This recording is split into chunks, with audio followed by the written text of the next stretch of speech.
action of water, ice, or wind. And all these elements a good example in real life is the Grand Canyon. Everybody knows or has seen it, where water has come through and has wore away the clay and all kinds of other parts. And this is a little sub thing we did. Water and chemicals can get into the rocks and break them up through mechanical forces. And this is like when a river runs through, you always see the tide will come up and sand will come back down. That's all erosion. It's a little at a time, all the time. Okay, and now we're going to talk about the 5 layers of the soil. And like Ms. Phillips said, they're like this. So the very top one is leaf litter. And this is just like the dead plant material you see outside. It usually has like leaves, bark, and twigs. It's usually just on top of the soil. And then that's just the first one.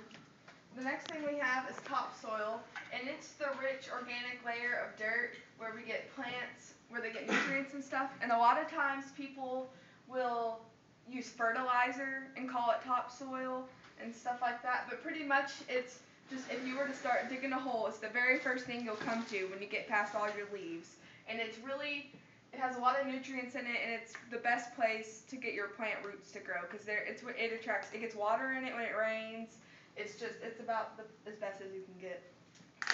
Okay, and then the third layer is the subsoil.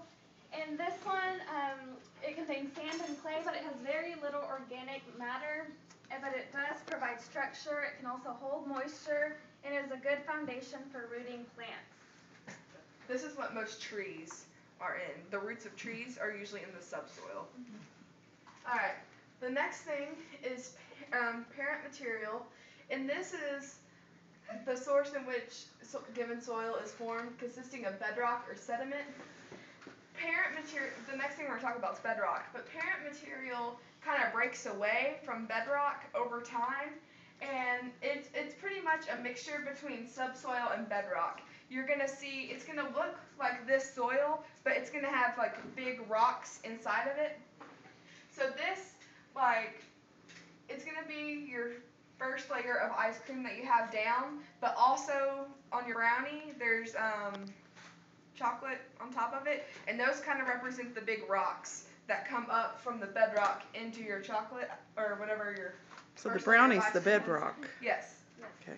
So the bedrock is just a solid, unweathered rock lying beneath the surface deposit of the soil. So this is like the little chocolate chunks from your brownie, like Ellen said. And this is just going to be pure rock, really hard. Just rock.